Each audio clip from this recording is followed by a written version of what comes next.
అందరికీ వందనాలు. Praise the lord. వాక్యం వింటున్న వారందరికీ ప్రభువైన యేసుక్రీస్తు వారి శుభనామములో వందనాలు తెలియజేస్తున్నాను. నా ప్రియ సహోదరి సహోదరులారా, ఆదికాండము 26వ అధ్యాయము మొదటి వచనం నేను చదువుతున్నా. మీ దగ్గర బైబిల్ ఉంటే తప్పకుండా మీ బైబిల్ తెరిచి నేను చదువుతున్న వాక్య భాగాన్ని మీరు కూడా చూడాల్సిందిగా మనవి చేస్తున్నా. ఆదికాండము 26వ అధ్యాయము మొదటి వచనం చదువుకుందాం. అబ్రహాము దినములలో వచ్చిన మొదటి కరువు గాక మరి ఒక కరువు ఆ దేశములో వచ్చెను. అప్పుడు ఇస్సాకు గెరారులో ఉన్న ఫిలిష్తీయుల రాజైన అబీమెలెకు నొద్దకు వెళ్ళెను. గమనించారా? అబ్రహాము దినములలో కరువు వచ్చింది. ఇప్పుడు అబ్రహాం చనిపోయాడు. అతని కుమారుడైన ఇస్సాకు పెద్దవాడయ్యాడు. ఇప్పుడు ఇస్సాకు కాలములో మరో కరువు వచ్చిందంట. అబ్రహాము కాలములో ఎలాంటి కరువు వచ్చిందో మళ్ళీ అలాంటి కరువే అబ్రహాము కుమారుడైన ఇస్సాకు తరములో కూడా వచ్చింది. తండ్రి ఎదుర్కొన్న పరిస్థితులే ఇప్పుడు కొడుకు ఎదుర్కొంటున్నాడు. మనం మనసు పెట్టి చూస్తే తండ్రి తరములో, కొడుకు తరములో, అలాగే మనవడి తరములోనూ ఇక అలా చూస్తూ పోతే నేడు మన తరములో కూడా పరిస్థితులు పెద్దగా ఏం మారట్లా. ఆ రోజు అబ్రహాము, ఇస్సాకు, యాకోబు కాలాలలో ఆ తరం మనుషులు ఏం కోరుకున్నారో నేటికి మన కోరికలు, మన అవసరాలు, ఈ తరం మనుషుల బేసిక్ నీడ్స్ అండ్ రిక్వైర్మెంట్స్, కనీస అవసరాలు, మనుషుల కోరికలు అలాగే ఉన్నాయి. ఏం మారలేదు. పెళ్లి వయసు వచ్చేసింది, నా పిల్లలకి పెళ్లి చేయాలని ఆ కాలంలో అబ్రహాము తణుకులాడాడు తన కుమారుడైన ఇస్సాకు కొరకు. ఇప్పుడు చూస్తే నేటి తల్లిదండ్రులు కూడా పెళ్లి వయసు వచ్చిన వారి కుమారుల కొరకు, కుమార్తెల కొరకు అదే బెంగ కదండి. ప్రార్థన చేయండి బ్రదర్, మా అబ్బాయి కొరకు, మా అమ్మాయి కొరకు మంచి సంబంధం రావాలని అని అడుగుతూ ఉంటారు, ప్రార్థన చేస్తుంటారు, వెతుకుతుంటారు సంబంధాలు. ఏం మారింది చెప్పండి? పెళ్ళయ్యాక పిల్లల కొరకు మళ్ళీ ఆరాటం, ఆ పిల్లలను పెంచడం పెద్ద పోరాటం, పిల్లల లైఫ్లో సెటిల్ చేయటం అదొక పెద్ద బాధ్యత. ఇలా అనేక తరాలు దొర్లిపోతూ ఉన్నాయి. ప్రతి తరములోనూ అవే అవసరాలు, అవే బాధలు, అవే కష్టాలు, అవే పరిస్థితులు మనుషులు ఎదుర్కొంటూ ఉన్నారు. అయితే ఏ తరములో అయినా దేవుని వైపు తమ హృదయాలు తిప్పి దేవుణ్ణి ప్రేమించి దేవునికి లోబడ్డ వాళ్ళు దేవుని వలన రక్షించబడ్డారు, దేవుని సహాయాన్ని పొందుకున్నారు. ప్రైజ్ ది లార్డ్, హల్లెలూయా. అబ్రహాము దేవుని వైపు తిరిగాడు, దేవుడు అబ్రహాముకు సహాయం చేశాడు. కరువు నుండి దేవుడు అబ్రహామును రక్షించాడు. ఇక్కడ ఇస్సాకు కూడా దేవుని వైపు తిరగడం మనం చూస్తాం. తండ్రి దేవుని వైపు తిరిగినట్టే కొడుకు కూడా దేవుని వైపు తిరిగాడు. కొన్నిసార్లు మనం చూస్తున్నాం, తండ్రి భక్తిహీనుడిగా బతికి చనిపోతాడు, తర్వాత అదే దారిలో కొడుకు, తర్వాత మనవడు తరతరాలు దేవుణ్ణి బాధ పెడుతూ దేవుని మీద తిరగబడటం మనం చూస్తుంటాం. కొన్ని కుటుంబాల్లోనైతే తల్లిదండ్రులు ఎంతో భక్తిహీనంగా బతికి అబద్ధాలు ఆడుతూ మోసం చేస్తూ, ఎందుకన్నా అబద్ధాలు ఆడతారో తెలియదు, అయిన దానికి కాందానికి, చిన్నదైనా పెద్దదైనా అబద్ధాలు ఆడి మనుషులందరి దగ్గర ఉన్నవి లేనట్టు చెప్పి, లేనివి ఉన్నట్టు చెప్పి, డంబాలకు పోయి అతిశయాలు పడుతూ, ఏమండి, తమను తాము హెచ్చించుకుంటూ, అందరి మీద పడి ఏడుస్తూ, అసూయపడుతూ అలాగే నాశనం అయిపోతారు. ఈ లైఫ్ స్టైల్ని, ఈ వంకరతనాన్ని, ఈ భక్తిహీనతని, ఈ పనికిమాలిన లైఫ్ స్టైల్ని, ఏది అబద్ధాలు ఆడటం, మోసం చేయటం, ఉన్నవి లేనట్టు లేని ఉన్నట్టు చెప్పటం, అందరి మీద పడి ఏడవటం, అసూయపడటం, ఎప్పుడు సనుగుతూ గునుగుతూ ఏడుస్తూనే బతకటం అనే ఈ పాపిష్టి బ్రతుకుని పిల్లలకి వారసత్వంగా అందిస్తారు. ఇక ఈ పిల్లలు పెద్దోళ్ళు అయిన తర్వాత మళ్ళీ వాళ్ళు కూడా సేమ్ వాళ్ళ పేరెంట్స్ లాగా అందరి మీద పడి ఏడుస్తూ, సనుగుతూ గునుగుతూ, అందరిని శపించుకుంటూ, అందరిని తిట్టుకుంటూ, అందరినీ ఎగతాళి చేసుకుంటూ, అబద్ధాలు ఆడుతూ, మోసం చేసుకుంటూ మళ్ళీ వీళ్ళు బతుకుతారు. ఏ తప్పులు చేసైతే వారి అమ్మా నాన్నలు జీవితాన్ని నాశనం చేసుకున్నారో అవే తప్పులు మళ్ళీ ఈ పిల్లల తరంలో కూడా మనం చూస్తాం. సహజంగానే పిల్లలు కూడా దెబ్బతింటారు, ఘోరాతి ఘోరంగా దెబ్బతింటూ ఉంటారు. కాబట్టి తల్లిదండ్రులు వారు నాశనం అవడమే కాక భక్తిహీనమైన జీవితం వలన అదే భక్తిహీనమైన బ్రతుకుని పిల్లలకు అందించి పిల్లల బ్రతుకును నాశనం చేయడం నేను చూసా. తల్లిదండ్రులకు ఎంత చెప్పినా వినరు. అలా ఆలోచించకండి, అలా మాట్లాడకండి, అలా ప్రవర్తించకండి, మీ జీవితం నాశనం చేసుకుంటున్నారు, దేవుని ఉగ్రత మీ మీదకి వస్తుంది అని నేను ఎంత చెప్పినా తల్లిదండ్రులు వినకపోవటం నేను చూసా. అదే అవిధేయత, అదే గర్వం, అదే తిరుగుబాటు మళ్ళీ పిల్లల జనరేషన్. పిల్లలకి ఎక్కడి నుంచి వచ్చినాయి ఈ పాపిష్టి బుద్ధులన్నీ అంటే కేవలం ఆ తల్లిదండ్రులకు పుట్టినందుకు మాత్రమే కాదు, జీన్స్లో రావటమే కాదు. తల్లిదండ్రులు బాధ్యతగా పిల్లలకి నేర్పడం నేను చూసా. అబద్ధాలు ఆడమని, మోసం చేయమని, ఉన్నది లేనట్టు లేనిది ఉన్నట్టు, డంబాలకు బొమ్మని, అబద్ధాలు చెప్పమని తల్లిదండ్రులే పెద్దలే పిల్లలకి ట్రైనింగ్ ఇవ్వటం నేను చూసా. ఏం సాధిస్తారు చెప్పండి? దేవుడు సత్యమై ఉన్నాడు. సత్యము లేకపోతే అక్కడ సాతాను ఉంటాడు. సాతాను అబద్ధికుడట. అబద్ధికులందరికీ వాడు జనకుడట. ఎక్కడ అబద్ధాలు ఉంటాయో అక్కడ దేవుడు ఉండడు. దేవునికి అక్కడ ప్లేస్ ఉండదు. ఇంకా దయ్యాలు వచ్చి తిష్ట వేసుకొని కూర్చుంటాయి. ఏవిల్ స్పిరిట్స్ అక్కడ రాజ్యం వెళతాయి.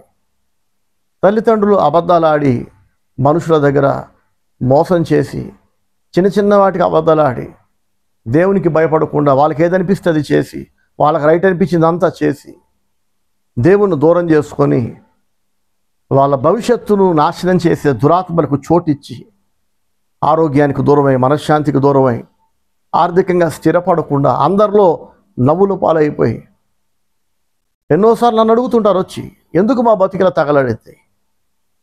ఏ ఇంట్లో అయినా ఒకరు దెబ్బతినొచ్చు. మా ఇంట్లో ముగ్గురు ఉంటే ముగ్గురు దెబ్బతిన్నామని ముగ్గురు సిబ్లింగ్స్ అడిగేవాళ్ళు, నన్ను తోడబుట్టిన వాళ్ళు అడిగేవాళ్ళు. ఎందుకు బ్రదర్? మా అన్నయ్య లైఫ్ దెబ్బతింది, మా చెల్లి లైఫ్ దెబ్బతింది, నా లైఫ్ దెబ్బతింది, ముగ్గురు జీవితాలు దెబ్బతిన్నాయి. మా నాన్న అలాగే నాశనం అయ్యాడు, ఇప్పుడు మేము ముగ్గురు నాశనం అయ్యాం. కారణం ఏంటి అని కన్నీటితో అడిగేవాళ్ళు. చెప్తే మాత్రం వినరు. ఎందుకు నాశనం అయ్యాం అనే ప్రశ్నకి నేను చెప్పే జవాబు, దేవుడు నా ద్వారా వాళ్ళతో మాట్లాడిన వాళ్ళు వినేవాళ్ళు కాదు. వారి తండ్రి తరం నాశనం అయింది. ఈ జనరేషన్లో ముగ్గురు నాశనం అయిపోయారు. ఆ నెక్స్ట్ జనరేషన్ ఉంది చూసారా, ఆ తరాన్ని ఈ దరిద్రులే అబద్ధాలతో పెంచుతారు. అబద్ధాలు ఆడమని, అయిన దానికి కాని దానికి, ఉన్నది లేనట్టు లేనిది ఉన్నట్టు మాయ చేసి ఏం సాధిస్తారు చెప్పండి? వద్దని ఎంత చెప్పినా వినలేదు.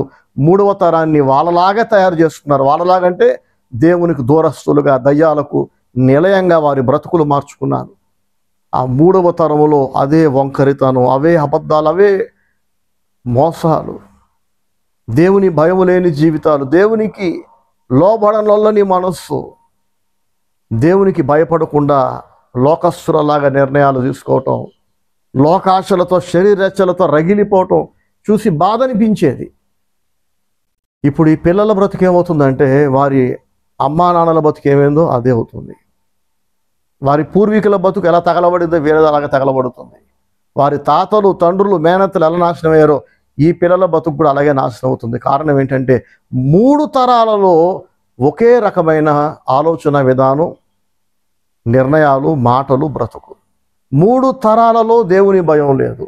తరాలు మారుతూ ఉన్నాయి కానీ వారి బుద్ధులు మారట్లా. తరాలు మారుతూ ఉన్నాయి కానీ అదే భక్తిహీనత, అదే వంకరితనం, నా లైఫ్ నా ఇష్టం అనే గర్వం, నా లైఫ్లో దేవుని ఇష్టం కాదు, దేవుని చిత్తం అనటం కాదు, నాకు నచ్చింది నేను చేస్తా. 3 తరాలలో తిండిపోతురే, 3 తరాలలో సోమరిపోతురే, 3 తరాల వాళ్ళు ఏడుపు కొట్టు మనుషులు, అందరి మీద పడి ఏడవటం, అసూయపడటం.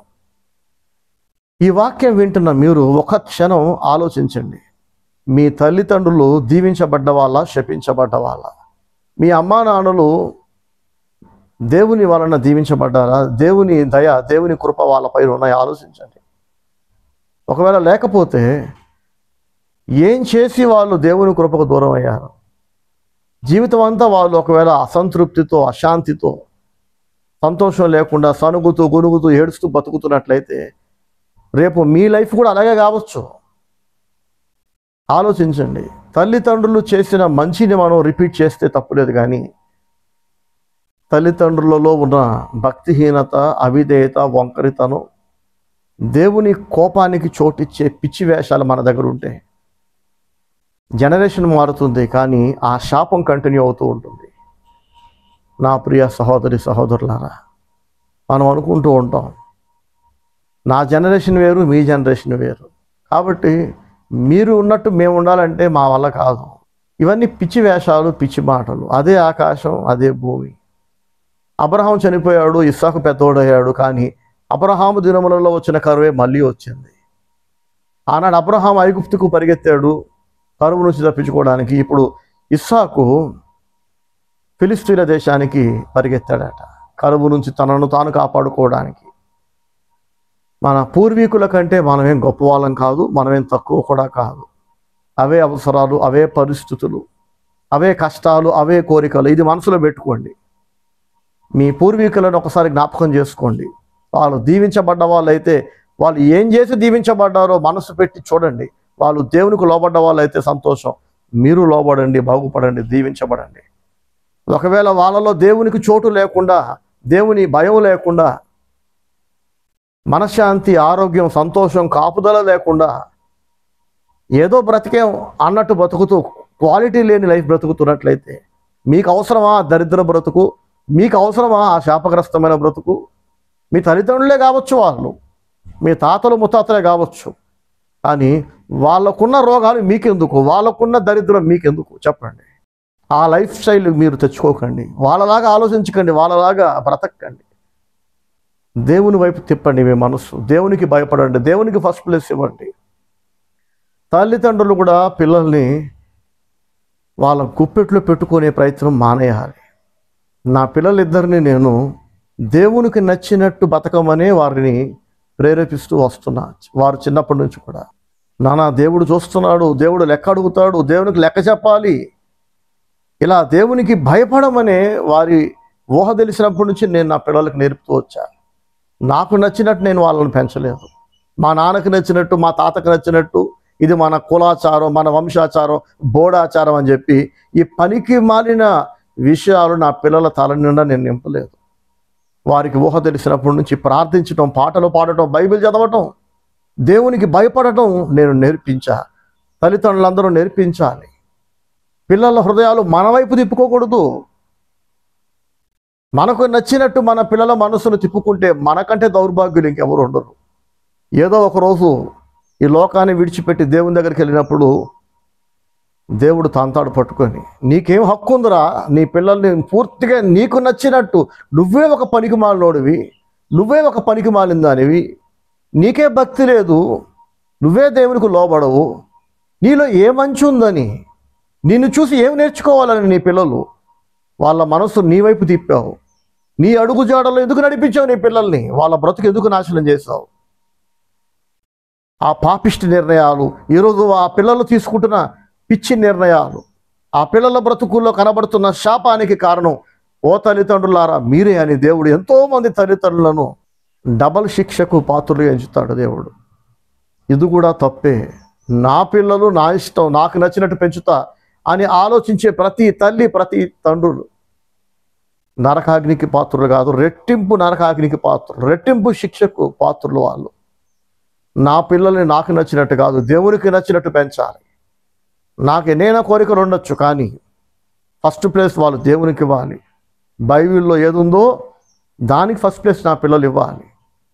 రేపు ఎప్పుడైనా ఒకవేళ నేను వాక్యానికి వ్యతిరేకమైన సలహా ఏదైనా ఇస్తే నా పిల్లలే నన్ను ఎదిరించేలా ఉండాలి. డాడీ నువ్వు నేర్పిన విద్యే కదా, దేవునికి ఫస్ట్ ప్లేస్ ఇమ్మన్నావు కదా, మరి ఈరోజు నువ్వు చెబుతున్నది ఈ సలహా కావచ్చు, ఈ నిర్ణయం కావచ్చు, నువ్వు చేస్తున్న ఈ పని కావచ్చు, ఇది దేవునికి వ్యతిరేకమైంది, దేవుని వాక్యానికి వ్యతిరేకమైంది కదమ్మా అని తల్లిదండ్రులను పిల్లలు సవరించేలా ఉండాలి. వాక్యము చేత సవరించేలా ఉండాలి. ఇప్పుడు అర్థమవుతుందా? తల్లిదండ్రులు ఏమో పిల్లల్ని వాళ్ళకి నచ్చినట్టు మార్చుకుంటారు. ఈ పిల్లలు పెద్దోళ్ళు అయిన తర్వాత అమ్మా నాన్నలకు నచ్చినట్టు బతుకుతారు. ఇక దేవుడు బాధపడ్డా పర్వాలా, దేవుడు ఊసు ఉండదు, దేవుడు సోయి ఉండదు. అందరి ముందు పొదులు కొట్టడానికి చేతిలో సంకలో ఒక బైబిల్, అందరి ముందు చెప్పుకుంటూ ఉంటారు మేము దేవుని బిడ్డలమని. కానీ అమ్మకు నచ్చినట్టు, నాన్నకు నచ్చినట్టు ఆ అమ్మ నాన్నలు ఈ పిల్లలు హోల్సేల్గా కట్టగట్టుకొని రేపు నరకంలో పడతారు. దేవుడు రానివ్వడు వాళ్ళని. పిల్లల్ని దేవుని కోసం పెంచాలి. ఎంతోమంది పిల్లలు నేను చూసా, మా అమ్మ నాన్నలను సంతోషపెట్టడానికి మేము అవసరమైతే నరకానికి వెళ్ళిపోతాం. మీరు చేస్తుంది వాక్యానికి వ్యతిరేకం అంటే, ఇది వాక్యానికి వ్యతిరేకమైనా పర్వాలా, మా అమ్మను సంతోషపెడతా, మా నాన్నను సంతోషపెడతా. దేవుడు బాధపడ్డా పర్వాలా, అమ్మ బాధపడకూడదు. దేవుడు బాధపడ్డా పర్వాలా, నాన్న బాధపడకూడదు. అర్థమవుతుందండి? దేవుని స్థానాన్ని అమ్మ నాన్నలకి ఇచ్చేస్తారు. ఇలా పిల్లలు చెడిపోవడానికి కారణం ఎవరంటే తల్లిదండ్రులు. సో తల్లిదండ్రులను చూసి పిల్లలు చెడిపోకూడదు. తల్లిదండ్రులకైనా పిల్లలకైనా ఏ తరం వారికైనా సరే దేవుని వాక్యమే శిరోధార్యం, దేవుని వాక్యమే మాదిరి. మనం ఎవరినో చూసి చెడిపోకూడదు అని వింటుంటాం కదా. ఆ ఎవరినో చూసి అనే ప్లేస్లో కొన్నిసార్లు మన సొంత వాళ్ళను కూడా పెట్టుకోవాలి. కుటుంబీకులను, తల్లిదండ్రులు కావచ్చు, మేనత్తలు కావచ్చు, ఏమంటే అర్థమవుతుందా, ఫ్రెండ్స్ కావచ్చు. సో మళ్ళీ అబ్రహాం ఇస్సాకు దగ్గరకు వస్తే, అబ్రహాము తరములో వచ్చిన కరువే ఇప్పుడు ఇస్సాకు తరములో వచ్చింది. తరం మారింది, పరిస్థితులు ఏం మారలేదు, మారవు. ఆనాడు అబ్రహాము, ఇస్సాకు, యాకోబులు ఏం చేస్తే, ఎలా బ్రతికితే దేవుని దయను చూరగొన్నారో, కరువు కాలములో దేవుని సహాయాన్ని అందుకున్నారో, నేడు మన తరములో మనం కూడా అదే చేయాలి. అప్పుడు భయంకరమైన కరువు ఒకవేళ మన లైఫ్లో వస్తే, వచ్చి తీరుతుంది. వాళ్ళ తరములో వచ్చిందంటే మనకు కూడా వస్తుంది. ఏం చేసినా కరువు వస్తుంది, వచ్చి తీరుతుంది. ఏదో ఒక రూపంలో కరువు మనుషులను కబలిస్తుంది, మింగేస్తుంది. ఇస్సాకు కరువు నుంచి ఎలా బయటపడ్డాడో షార్ట్గా నేను చెప్తాను, చూడండి. ఆదికాండము 26వ అధ్యాయము మొదటి నుంచి మళ్ళీ చదువుతున్నా. అబ్రహాము దినములలో వచ్చిన మొదటి కరువు గాక మరి ఒక కరువు ఆ దేశములో వచ్చెను. అప్పుడు ఇస్సాకు గెరారులోనున్న ఫిలిస్తీయుల రాజైన అబీమెలెకు నద్దకు వెళ్ళెను. ఈ కరువును తప్పించుకోవడానికి ఇస్సాకు ఫిలిస్తీయుల రాజైన అబీమెలెకు నద్దకు వచ్చాడట. గెరారు అనే ప్రాంతానికి వలస వెళ్ళాడట. అక్కడ 2వ వచనం చూడండి, ఆదికాండం 26:2. అక్కడ యెహోవా అతనికి ప్రత్యక్షమై, నీవు ఐగుప్తులోనికి వెళ్ళక నేను నీతో చెప్పు దేశమందు నివసించుము. ప్రైజ్ ది లార్డ్, హల్లెలూయా. అక్కడ యెహోవా ఇస్సాకునకు ప్రత్యక్షమాయెను. ప్రైజ్ ది లార్డ్, హల్లెలూయా. దేవుడు ప్రత్యక్షమయ్యాడు, యెహోవా ప్రత్యక్షమయ్యాడు ఇస్సాకుకి. ఇస్సాకుతో మాట్లాడుతున్నాడు. దేవుడు ఎందుకు ప్రత్యక్షమయ్యాడో తెలుసా? ఎందుకు మాట్లాడుతున్నాడో మీకు తెలుసా? నేను మాట్లాడితే ఇస్సాకు వింటాడనే నమ్మకం దేవునికి ఉంది కనుక దేవుడు ఇస్సాకుతో మాట్లాడుతున్నాడు. దేవుడు ఎవరితో మాట్లాడతాడంటే వినే బుద్ధున్న వాళ్ళతో మాట్లాడతాడు. చాలామందికి వినే బుద్ధి ఉండదు కదా, వాళ్ళతో దేవుడు మాట్లాడాడు. వీళ్ళు ప్రార్థన చేస్తూ ఉంటారు గంటల తరబడి, అయినా దేవుడు జవాబు ఇవ్వడు. దేవుడు జవాబు ఇవ్వట్లేదు కదా అని చెప్పి ఎక్కడెక్కడికో పరిగెడతారు, వేరే సంఘాలకు వెళ్తారు. ఎక్కడ మీటింగ్ జరిగితే అక్కడ పరిగెత్తుకుంటూ వెళ్ళిపోయి మా కోసం దేవుడు ఏమైనా చెప్పాడా, మా కోసం దేవుడు ఏమైనా బయలుపరిచాడా అని ప్రార్థనలు చేయించుకుంటూ ఉంటారు. దేవునికి లోబడనొల్లని మనసు మన దగ్గర పెట్టుకొని మనకు తెలిసింది ఏది జరిగించకుండా, దేవునికి ఫస్ట్ ప్లేస్ ఇవ్వకుండా, ఈ లోబడనొల్లని మనసుతో ఎంతమంది దగ్గరికి వెళితే మాత్రం ఏం ప్రయోజనం చెప్పండి? అంతరంగాను చూసే దేవుడు మనలో ఉన్న రోత బుద్ధిని చూసి మనతో మాట్లాడాడు. ఆయన మాట్లాడటం మానేస్తాడు. మీరు ఎక్కడికి వెళ్ళి ప్రార్థన చేయించుకున్నా ప్రయోజనం లేదు. మీ బలహీనత చూసి కొంతమంది దేవుని సేవకుల ముసుగులో ఉన్న దొంగలు మీతో ఆడుకుంటారు. ఇక దేవుడు అలా చెప్పాడు, ఎలా చెప్పాడు అని చెప్పి ఉన్నవి లేనివని చెప్పి మిమ్మల్ని మరింత భ్రష్టు పట్టిస్తారు. నా ప్రియ సహోదరి సహోదరులారా, దేవుడు వినే బుద్ధున్న వాళ్ళతోనే మాట్లాడతాడు. ఇక్కడ ఇస్సాకుతో దేవుడు మాట్లాడుతున్నాడంటే ఇస్సాకు దేవునికి లోబడతాడని దేవునికి తెలుసు గనక మాట్లాడుతున్నాడు. ఎన్నోసార్లు చెప్పా, మళ్ళీ చెప్తున్నా. ఇస్సాకుని బలిమని దేవుడు అబ్రహాముకు చెప్పినప్పుడు అబ్రహాం ఏమో వృద్ధుడు, ఇస్సాకేమో యవనస్తుడు. ఇస్సాకును తీసుకుని అబ్రహాము బయలుదేరినప్పుడు ఇస్సాకు దారిలో అడిగాడు అబ్రహాముని, నానా దేవునికి బలివ్వడానికి కావలసిన అన్ని సామాన్లు మన దగ్గర ఉన్నాయి, కట్టెలు ఉన్నాయి, నిప్పు ఉంది, కత్తి ఉంది, అన్నీ ఉన్నాయి, మరి బలి పశువు ఏది? బలి పశువు లేకుండా దేవునికి ఏం బలిస్తావు డాడీ అని అడిగితే అబ్రహాము యెహోవా చూసుకుంటాడు అని చెప్పాడు. యెహోవా ఈరే అని అంటాడు, అంటే దేవుడే చూసుకుంటాడు ఆ బలి పశువుని అని. నువ్వే బలి పశువు అని చెప్పలేదు. తీరా బలిపీఠం కట్టినాక, కొండ ఎక్కినాక, బలిపీఠం కట్టాక ఆ బలి పశువు నువ్వే నానా అని అబ్రహాము ఇస్సాకుకి చెప్పి అతని చేతులు కాళ్ళు కడుతున్నప్పుడు ఇస్సాకు తప్పించుకోవాలనుకుంటే 1 సెకండ్లో వృద్ధుడైన తన తండ్రిని తోసేసి పారిపోవచ్చు కదా. తండ్రి మీద తిరగబడవచ్చు, తండ్రి పైన దాడి చేయొచ్చు, తండ్రిని చంపి పారిపోవచ్చు, లేదా ఆ బలి జరగకుండా ఆపచ్చు కూడా. ఇస్సాకు తన తండ్రి అయిన అబ్రహాముకు సహకరించాడు. ప్రైజ్ ది లార్డ్, హల్లెలూయా. దేవుడు చెప్పాడా నన్ను బలిమ్మని? అయితే సరే డాడీ, నేను నీకు సహకరిస్తా. నీ దేవుడే నా దేవుడు, నువ్వు లోబడుతున్న దేవునికి నేను లోబడతా. ఎంత మంచి మనసు కదా. తండ్రిలో కనిపిస్తున్న భక్తి కొడుకులో కనిపిస్తుంది. తండ్రిలో కనిపిస్తున్న ప్రేమ, దేవుని పట్ల ఉన్న ఆ డెడికేషన్ కొడుకులోనూ కనిపిస్తుంది. మనం పిల్లలకి భక్తిని ఆస్తిగా ఇవ్వాలి, భక్తిని వారసత్వంగా ఇవ్వాలి. దేవుని పైన ప్రేమను, విధేయతను, దేవునికి లోబడే మనస్సును పిల్లలకి ఆస్తిలాగా ఇవ్వాలండి. అది ఇవ్వకుండా చాలామంది తల్లిదండ్రులు పిల్లల్ని చదివిస్తారు, బాగానే ఆస్తులు ఇస్తారు. కానీ భక్తి లేనప్పుడు, దేవుని దయ, దేవునికి ప్లేస్ లేనప్పుడు ఆ పిల్లలు ఎంత చదువుకున్నా, మీరు వాళ్ళకి ఎన్ని ఆస్తులు ఇచ్చినా ఆస్తులు నిలబడవు. అర్థమవుతుందా? కొంతకాలం తర్వాత ఆ ఆస్తులు ఏదో ఒక రూపంలో కరిగిపోతాయి. అవి వాళ్ళను కాపాడలేవు. దేవుని భయము, దేవునికి లోబడే మనస్సు, ఇవి మాత్రమే. తరాలు గడిచిపోయిన ప్రతి తరములో కూడా దేవునికి భయపడే వాళ్ళు నిలబడుతున్నారు, స్థిరపడుతున్నారు, వర్ధిల్లుతున్నారు. సో ఆనాడు ఇస్సాకుని బలిమని దేవుడు చెప్పినప్పుడు అబ్రహాము మాత్రమే కాదు అక్కడ లోబడింది, ఇస్సాకు కూడా లోబడ్డాడు. దేవునికి లోబడ్డాడు, తండ్రికి లోబడ్డాడు. వినే బుద్ధిలో ఇస్సాకుకి అప్పటి నుంచే ఉంది. కాబట్టి యెహోవా ప్రత్యక్షమై ఇస్సాకుతో మాట్లాడుతున్నాడు. 2వ వచనంలో అక్కడ యెహోవా అతనికి ప్రత్యక్షమై, నీవు ఐగుప్తులోనికి వెళ్ళక నేను నీతో చెప్పు దేశమందు నివసించుము, ఈ దేశమందు పరవాసివై ఉండుము, నేను నీకు తోడయుండి నిన్ను ఆశీర్వదించెదను. ప్రైజ్ ది లార్డ్, హల్లెలూయా. దేవుడు అంటున్నాడు, నువ్వు ఐగుప్తులకు వెళ్ళొద్దు ఇస్సాకు, అలాగే ఈ దేశంలో కూడా నువ్వు స్థిరపడద్దు అంటున్నాడు. ఈ దేశంలో నువ్వు పరవాసిగానే ఉండు అంటున్నాడు. అక్కడ సిటిజన్షిప్ కొరకు నువ్వు అప్లై చేసుకోవద్దు, అక్కడ స్థానికులలో కలిసిపోవద్దు, వారిలో ఒకరిలాగా నువ్వు స్థిరపడద్దు. మనం చూస్తుంటాం కదా, చాలామంది మన దేశ పౌరులు, ఇండియన్స్ అమెరికన్ సిటిజన్షిప్ తెచ్చుకుంటారు, యూరోప్లో సిటిజన్షిప్ తెచ్చుకుంటూ ఉంటారు వెళ్ళి. కాబట్టి ఇస్సాకు ఒకవేళ ఐగుప్తుకు వెళ్తాడేమో అని అక్కడికి వెళ్ళొద్దు అంటున్నాడు దేవుడు. అలాగే ఫిలిస్తీన్ల దేశంలో స్థిరపడతాడేమో అని చెప్పి దేవుడు అంటున్నాడు, ఈ దేశమందు నువ్వు పరవాసివై ఉండుము. అంటే నువ్వు ఎక్కడి నుంచి కూడా వెళ్ళిపోవాలి, ఎక్కడ కూడా స్థిరపడడానికి వీల్లేదు అంటున్నాడు దేవుడు.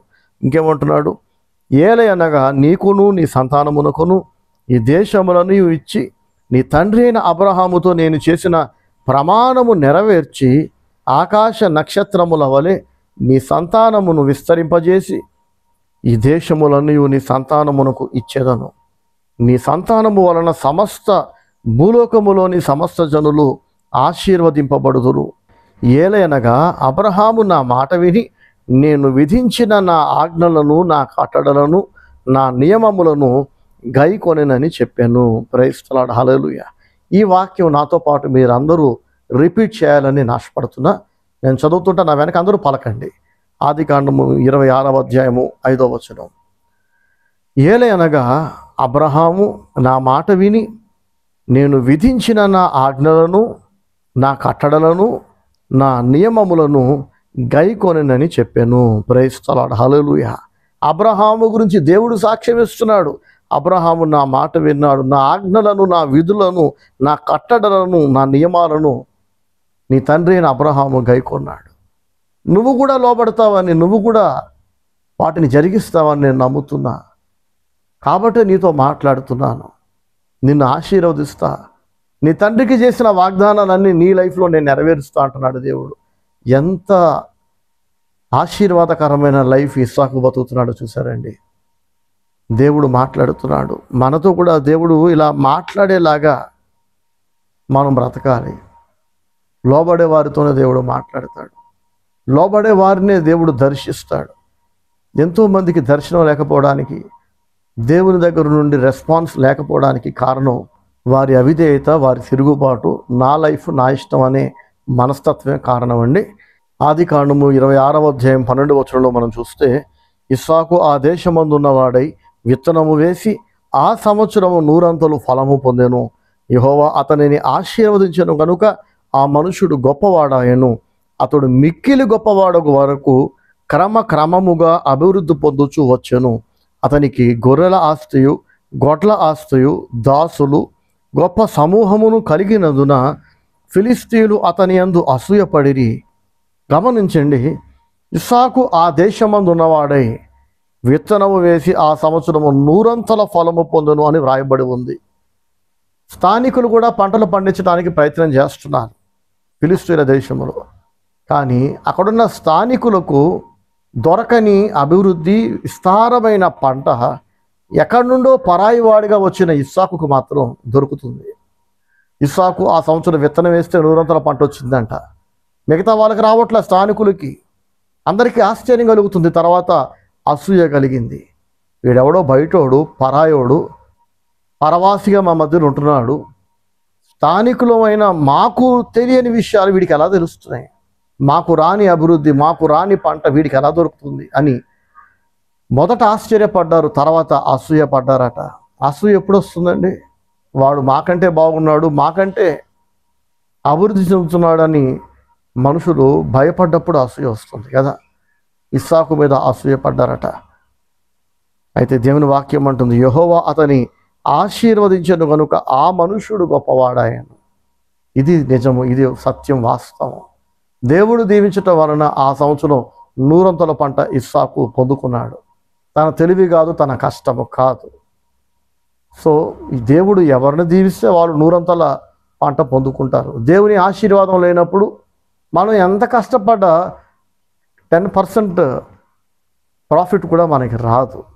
కాబట్టి ఈ సత్యాన్ని గమనించాలి. దేవునికి ఫస్ట్ ప్లేస్ ఇవ్వాలి, దేవునికి భయపడాలి. దేవా, నువ్వు నన్ను దీవించకపోతే నేను ఎంత కష్టపడ్డా నా కష్టం అంతా వృధా అయిపోతుంది, నష్టమైపోతుంది అని దేవుని దగ్గర ఒప్పుకొని, నేను నీ చిత్తం జరిగిస్తా ప్రభువా, నన్ను దీవించే బాధ్యత నీదే నాయనా, నువ్వు దీవించకపోతే నేను ఎంత ప్లాన్ చేసి ఎంత కష్టపడ్డా అంత దండగా అయిపోతుంది అని గుర్తుపట్టి దేవునికి మొరపెట్టాలి, దేవునికి లోబడాలి. దేవునికి లోబడి దేవుని చిత్తాన్ని జరిగించే వాళ్ళని దేవుడు తప్పక ఆశీర్వదిస్తాడు.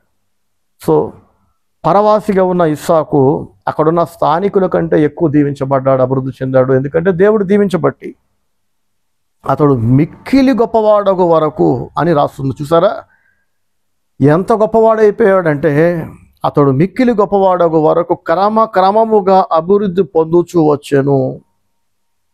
అతని గొప్పతనాన్ని చూసి, అతని ఆస్తిపాస్తులు అంతకంతకు అమాంతంగా పెరిగిపోతుంటే స్థానికులు భయపడ్డారు, స్థానికులు అసూయపడ్డారు.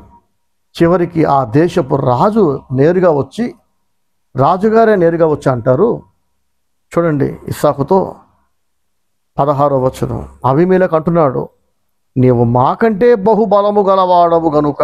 చూసారా, ఎక్కడి నుంచో కాస్త పర్మిషన్ ఇస్తే, నాకు కొంత చోటు ఇస్తే మీ మధ్యలో నేను కూడా పరవాసిగా బతుకుతానండి, కరువు నుండి తప్పించుకోవడానికి, కరువు తీరిపోయాక నా దారిని నేను వెళ్ళిపోతానండి అని రిక్వెస్ట్ చేసుకొని బ్రతిమలాడుకొని వచ్చిన ఇస్సాకు ఇప్పుడు వాళ్ళను దాటిపోయాడు అభివృద్ధిలో, ఆశీర్వాదములో. వాళ్ళకి భయం వేయటం మొదలెట్టింది. నువ్వు మాకంటే బహుబలము గలవాడివి అని అంటున్నారు. వచ్చినప్పుడు నీకు ఈ బలము లేదు, వచ్చినప్పుడు నువ్వు బతికితే చాలనుకుని వచ్చావు, వచ్చినప్పుడు నువ్వు బలహీనుడివి, ఇన్ని గొడ్లు, ఇన్ని గొర్రెలు, మేకలు, విస్తారమైన పశువులు నీకు లేవు, ఇంత ఆస్తి నీకు లేదు, నీ బలము పెరిగిపోయింది, మాకంటే బహుబలము గలవాడు అయిపోయావు. కాబట్టి మా యొద్ద నుండి వెళ్ళిపోమ్మని ఇస్సాకుతో చెప్పగా, ఇస్సాకు అక్కడ నుండి వెళ్ళి గెరారు లోయలో గుడారము వేసుకొని అక్కడ నివసించెను. చూసారా, ఆ తర్వాత మనం చూస్తాం ఇస్సాకు తన తండ్రి తవ్వించిన బావులు అక్కడ వాళ్ళు ఎప్పుడో పూర్తి చేశారట, వాటిని మళ్ళీ తవ్వించాడు. నీళ్లు పడగానే స్థానికులు వచ్చి ఇది మా బావి అని గొడవపడి లాక్కున్నారట. ఇస్సాకు మళ్ళీ ఇంకొక బావి తవ్వించాడు, దాన్ని కూడా గొడవపడి లాక్కున్నారు స్థానికులు. ఆ 2 బావులు ఇచ్చేసాడు ఇస్సాకు, గొడవ పడలేదు. ఎందుకంటే అక్కడ నీళ్లు లేవు కాబట్టే, తవ్విన నీళ్లు పడట్లేదు కాబట్టే ఇస్సాకు తవ్వేసరికి జలలు గల ఊటలు పడ్డాయి. ఆ నీటి కొరకు గొడవ పడ్డారు అక్కడ ఉన్న స్థానికులు, గెరారు కాపర్లు. ఇస్సాకు వాళ్ళతో గొడవ పడలేదు.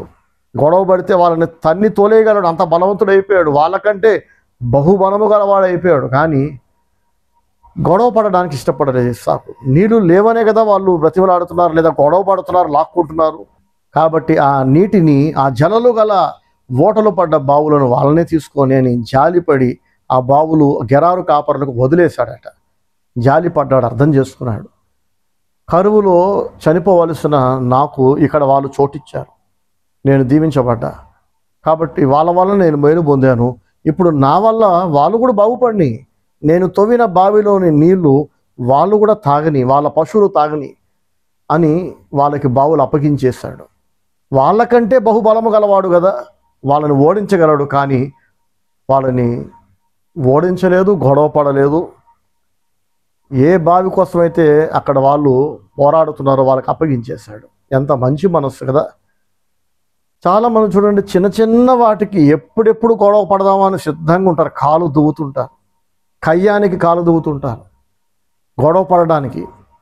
కుదురుగా ఎవరితో కూడా 3-4 రోజులు మించి మర్యాదగా మాట్లాడలేరు, స్నేహం చేయలేరు.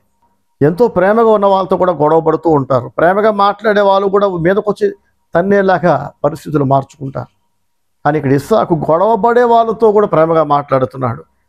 ఈ బావులు మావి అని అన్యాయంగా అక్రమంగా లాక్కునే ప్రయత్నం చేస్తే వాళ్ళ బాధ అర్థం చేస్తున్నాడు. నీళ్లు లేకనే కదా, కరువు వల్లనే కదా, వాళ్ళు తవ్విన నీళ్లు పడట్లేదనే కదా, దేవుని ఆశీర్వాదం నా మీద ఉండబట్టి నేను తవ్విపిస్తే నీళ్లు పడుతున్నాయి, అవే బావులు వాళ్ళు తవ్వితే నీళ్లు పడట్లేదు అని అర్థం చేసుకుని వాళ్ళకి బావులు అప్పగించేశాడు. కొంతకాలం తర్వాత ఫిలిష్తీయుల రాజైన అబీమెలెకు తన స్నేహితులతో కలిసి ఇస్సాకు దగ్గరికి సమాధాన పడదామని వచ్చాడట. ఒకప్పుడు తోలేసినోడే, ఇక్కడ ఉండొద్దు, నువ్వు దయచేసి వెళ్ళిపో, నువ్వు మాకంటే బహుబలము గలవాడివి, వచ్చినప్పుడు ఇంత బలం లేదు, దేవుడు నిన్ను దీవించాడు, నువ్వు ఎంత బలవంతుడు అయ్యావంటే మాకు భయం వేస్తుంది, నువ్వు మా మధ్య ఉంటే మేము నెమ్మదిగా ఉండలేకపోతున్నాం, దయచేసి వెళ్ళిపో అని. మరి కులుకొని తోలేశాడా, భయపడి తోలేశాడా, అసూయతో తోలేశాడో మనకు తెలియదు, కానీ అక్కడైతే ఉండొద్దు అన్నాడు. ఇప్పుడు మళ్ళీ ఏం ముఖం పెట్టుకుని వచ్చాడో మనకు తెలియదు. ఇస్సాకు అదే అడుగుతున్నాడు. చూడండి, ఆదికాండము 26వ అధ్యాయము 26వ వచనం. అంతటా అబీమెలెకును అతని స్నేహితుడైన అహుజతును అతని సేనాధిపతి అయిన ఫీకోలును గెరారు నుండి అతని యొద్దకు వచ్చిరి. అప్పుడు ఇస్సాకు అంటున్నాడు, మీరు నా మీద పగబట్టి మీ యొద్ద నుండి నన్ను పంపివేసిన తరువాత ఎందు నిమిత్తమో నా యొద్దకు వచ్చి ఉన్నారని వారిని అడుగగా, వారు నిశ్చయముగా యెహోవానికి తోడై ఉండుట చూచితిమి గనుక మనకు అనగా మాకును నీకును మధ్యనొక ప్రమాణం ఉండవలననియు, మేము నిన్ను ముట్టక నీకు మేలే తప్ప మరేమీ చేయక నిన్ను సమాధానముగా పంపివేసితిమి గనుక నీవును మాకు కీడు చేయకుండునట్లు నీతో నిబంధన చేసుకొందుమనియు అనుకొంటిమి. ఇప్పుడు నీవు యెహోవా ఆశీర్వాదము పొందిన వాడవనిరి. ప్రైస్తలాడు. హల్లెలూయా. మనం ఇక్కడ చూస్తే, ఒకప్పుడు నువ్వు మాతో ఉండొద్దు, నువ్వు మాకు వద్దు అని చెప్పి పగతో అసూయతో దూరంగా తోలేసిన వాళ్ళే ఇప్పుడు వచ్చి సమాధాన పడుతున్నారు, కలుపుకుంటున్నారు. వాళ్ళు ఇస్తున్న ఆన్సర్ ఏంటో తెలుసా? దేవుడు నిన్ను ఆశీర్వదిస్తున్నాడని మాకు అర్థమైందని అంటున్నాడు. చూసారండి, యెహోవా నీకు తోడై ఉండుట చూచితిమి గనుక ఒప్పుకుంటున్నారు వాళ్ళు. దేవుడు నీకు తోడై ఉండటం, దేవుడు నిన్ను ఆశీర్వదించటం మేము మా కళ్ళారా చూస్తున్నాం, మాకు అర్థమైపోతుంది. దేవుడు నీకు తోడై ఉండబట్టే ఈ అభివృద్ధి, ఈ డెవలప్మెంట్. ఇది మానవ హస్తం కాదు, ఇది మామూలుగా మనుషులు అనుకుంటే చేయగలిగిన అభివృద్ధి కాదు. ఇది దేవుడే కలుగ చేసుకొని, దేవుడే పూనుకొని, దేవుడే నిన్ను దీవించాలని కంకణం కట్టుకున్నాడు. కాబట్టే కని విని ఎరుగని అభివృద్ధి. అందుకే ఆశ్చర్య కార్యాలు నీ లైఫ్లో. నువ్వు మట్టి పట్టుకున్న బంగారం అయిపోతుంది ఇస్సాకు. నువ్వు మా ముందు ఏమీ లేనివాడిగా వచ్చావు, వట్టి చేతులతో వచ్చావు. కేవలం బ్రతికితే చాలనుకుని కరువు కాలంలో మా దేశానికి వచ్చావు. కానీ ఈరోజు మమ్మల్ని దాటిపోయావు. మేము భయపడేంతగా దీవించబడ్డావు, ఎదిగిపోయావు. యెహోవా నిన్ను ఆశీర్వదించడం మేము చూసాము అని విరోధులు సాక్ష్యం ఇస్తున్నారు. చూడండి, ఒకప్పుడు వద్దు అని పంపించిన వాళ్ళే సాక్ష్యం ఇస్తున్నారు. యెహోవా నీకు తోడై ఉండుట చూచితిమి గనుక అని అంటున్నారు. చూసారా, మేము నీకు మేలే చేశాం కదా, నువ్వు కూడా మాకు ఎప్పుడు మేలే చేస్తావని, కీడు చేయవని మాకు ప్రామిస్ చేయి అని అంటున్నారు. వాళ్ళు భయపడుతున్నారు. ఏదో ఒకరోజు మిక్కిలి బలవంతుడైన ఈ ఇస్సాకు మా పైన దాడి చేస్తాడేమో అనే భయం వాళ్ళ మనసులో ఉంది. అందుకే ఎప్పటికీ నీ వల్ల మాకు కీడు రాదని మాట ఇవ్వు అని అడగడానికి వచ్చారు ఇక్కడికి. ఎంతగా పరిస్థితులు మారిపోయినాయి కదండి. కేవలం దేవుడు మాత్రమే చేయగలిగిన ఆశ్చర్య కార్యాలు, అద్భుతాలు, ఆశ్చర్యకరమైన అభివృద్ధి, ఆశీర్వాదం ఇది మనుషులు అనుకుంటే అయ్యేది కాదు, కష్టపడితే వచ్చేది కాదు. ఈ వాక్యం వింటున్న ప్రతి ఒక్కరూ మనసు పెట్టి వినండి. అబ్రహామును ఆశీర్వదించిన దేవుడే ఇస్సాకును ఆశీర్వదించాడు. అబ్రహాము కాలంలో వచ్చిన కరువు ఇస్సాకు కాలంలో కూడా వచ్చింది. ఆ కరువు కాలంలో తన తండ్రి అయిన అబ్రహామును ఆదుకున్న దేవుడు ఇప్పుడు ఇస్సాకును ఆదుకున్నాడు. తరం మారిపోయింది కానీ భక్తి మారలేదు. అబ్రహాములో ఉన్న భక్తి, దేవుని భయము, విధేయత ఇస్సాకులో కూడా మనం చూస్తున్నాం. కాబట్టి అక్కడ దీవించిన దేవుడు ఇక్కడ దీవిస్తున్నాడు. ఈ వాక్యం వింటున్న ప్రతి ఒక్కరూ అబ్రహాము, ఇస్సాకు, యాకోబులను దీవించిన దేవుడు నన్ను దీవించాలని కనుక మీరు కోరుకుంటే దేవునికి భయపడండి. దేవునికి ఫస్ట్ ప్లేస్ ఇవ్వండి. దేవుని కంటే ఎవరు ముఖ్యం కాదు, ఎవరు ఎక్కువ కాదు. అబద్ధాలు, మోసాలు, పిచ్చి వేషాలు, ఏమండి, ఎంత చావు దెబ్బ తిన్నా, ఎంత బొక్కబోరలో పడ్డా, ఎన్ని పోగొట్టుకుంటూ నష్టపోతూ ఉన్నా కూడా ఇంకా ఎంతోమంది మనుషుల ఎదుట అబద్ధాలు, మోసాలు, డంబాలు వీటిని నమ్ముకుంటుంటారు. అసలు దేవుడు మనుషులందరి కాళ్ళ ఎదుట మిమ్మల్ని హెచ్చిస్తే మీరు అబద్ధాలు ఆడాల్సిన అవసరం ఏంటి చెప్పండి? ఉన్నది లేనట్టు, లేనిది ఉన్నట్టు ఎందుకు ఇన్ని నాటకాలు ఆడాలి? ఇస్సాకు నాటకాలు ఆడట్లా, ఇస్సాకు అబద్ధాలు ఆడట్లా, ఇస్సాకు డంబాలకు పోవట్లా. అందరూ చూస్తుండగా అందరి కాళ్ళ ఎదుట పట్ట పగలు అతని అభివృద్ధి అందరూ చూసేలాగా, అందరూ ఒప్పుకునేలా దేవుడు దీవించాడు. దేవుడు దీవిస్తే ఇలా ఉంటుంది. దేవుడు దీవించకపోతే లేనిపోని గొప్పలు, డంబాలు మనం చెప్పుకోవాల్సి వస్తుంది. అవసరం అంటారా ఈ అబద్ధాలు? పోని అబద్ధాలు ఆడటం వల్ల ఏం ప్రయోజనం? డంబాలుగా పోవటం వల్ల అంటే దేవుని శాపం ఉంటుంది. దేవుడు మనతో ఉండడు. దయ్యాలు ఉంటాయి, అవి ఇంకా నాశనం చేస్తాయి. ఇస్సాకు లేని అభివృద్ధిని ఉన్నట్టు ఎవరికి చూపించట్లా, విరోధులే చూస్తున్నారు. అతను అంతకంతకు క్రమముగా దీవించబడ్డాడు, అంతకంతకు వర్ధిల్లాడు. విత్తనం వేసిన నూరంతల పంట, బావి తవ్వితే జలలు గల ఊటలో పడుతున్నాయి. అవే బావులు స్థానికులు తవ్వితే ఒక చుక్క నీరు పడట్లా. ఇస్సాకు తవ్విస్తే మాత్రం జలలు గల ఊటలో పడుతున్నాయి. ఏంటి అద్భుతం అంటే, యెహోవా ఇస్సాకు నాకు తోడై ఉన్నాడు, నేను నిన్ను దీవిస్తాను ఇస్సాకు అని అంటున్నాడు. యెహోవా ఇస్సాకు ప్రత్యక్షమవుతున్నాడు, రెగ్యులర్గా ప్రత్యక్షమవుతున్నాడు, మాట్లాడుతున్నాడు, నడిపిస్తున్నాడు. ఐగుప్తుకు వెళ్ళొద్దు అంటున్నాడు. ఫిలిస్తీన్ల దేశంలో ఇక్కడ స్థిరపడొద్దు, పరవాసిగా ఉండు అంటున్నాడు. అసలు దేవుడు ఎందుకు ఇంతగానం చెప్తున్నాడు ఇస్సాకు అంటే, ఇస్సాకు దేవుడు ఏది చెప్తే అది జరిగిస్తున్నాడు కాబట్టి. ఐగుప్తుకు వెళ్ళొద్దు అన్నాక అలాగే ఐగుప్తుకు వెళ్ళాడు అనుకోండి, దేవుడు మళ్ళీ ప్రత్యక్షం అవుతాడా? దేవుడు మాట్లాడతాడా? ఇక్కడ పరవాసిగా ఉండొద్దు, ఇక్కడ స్థిరపడొద్దు అని దేవుడు చెప్పాక ఇస్సాకు దేవుడు చెప్పినట్టల్లా చేస్తున్నాడు.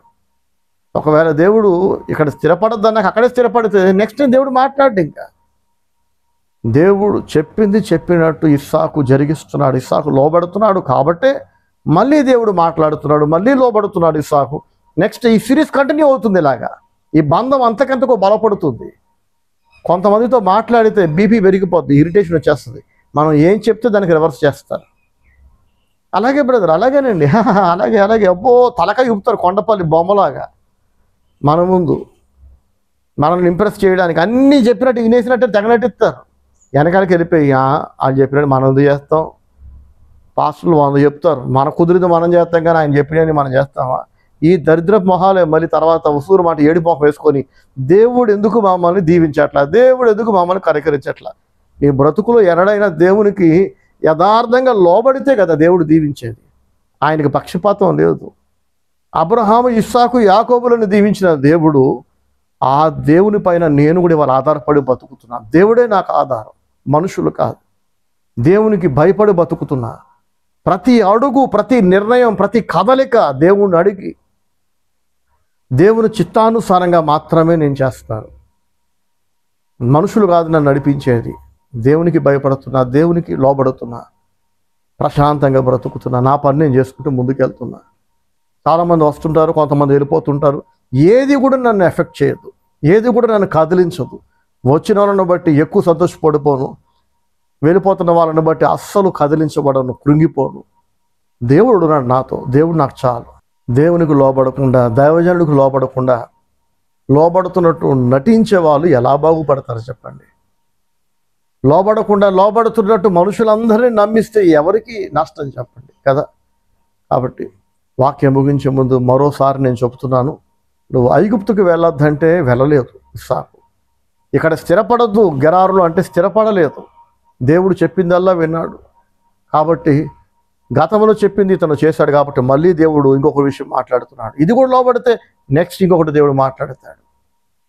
దేవుడు ఆశీర్వదించాడు. విత్తనం వేస్తే నూరంతుల పంట, బావి దిగితే జలాలు గల ఓటలు. సామాన్యుడిలాగా వచ్చాడు అక్కడికి, అధిక బలవంతుడిగా మారిపోయాడు. స్థానికులు భయపడటం ప్రారంభించారు. రాజుగారు సహితం భయపడి, నువ్వు మా దగ్గర నుంచి దూరంగా వెళ్ళిపో, నువ్వు అధిక బలవంతుడు అయిపోయావు మాకంటే అన్నాడు. కొంతకాలం తర్వాత మళ్ళీ ఆ రాజుగారే తనను తాను తగ్గించుకొని ఇస్సాకు దగ్గరకు వచ్చి సమాధాన పడుతున్నాడు, ఒప్పందం చేసుకుంటున్నాడు. అంటే చూడండి, సమ ఉజ్జీలతోనే కదా ఎవరైనా ఒప్పందం చేసుకునేది. ఒక బిచ్చగాడితో వెళ్ళి ఎవరన్నా ఒప్పందం చేసుకుంటారా చెప్పండి? కయ్యానికైనా వియ్యానికైనా సమ ఉజ్జి కావాలంటారు కదా. మేము నీకు మేలు చేసాం కనుక నువ్వు మాకు మేలు చేయి, మేము నీకు కీడు చేయలేదు కనుక నువ్వు కూడా మాకు కీడు చేయొద్దని ఒక రాజు, దేశపు రాజు ఇస్సాకు దగ్గరకు వచ్చాడంటే ఏంటి అర్థం? ఆ రాజును దాటిపోయింది ఇతని వైభవము, ఇతని బలము, ఇతని పరాక్రమము, ఇతని అభివృద్ధి. ప్రైజ్ స్తోత్రం, హల్లెలూయా. దేవుడు చేస్తేనే అవుతుంది అది. సామాన్యుడు గొప్పవాళ్ళు అవుతారు. దేవుడు ఆశీర్వదిస్తే, దేవునికి లోబడితే, దేవుడు దీవించినప్పుడు బలవంతులు కూడా మట్టి కొట్టుకుపోతారు. ప్రభు మనందరికీ సహాయం చేయను గాక. God bless you all. Praise the lord. Amen.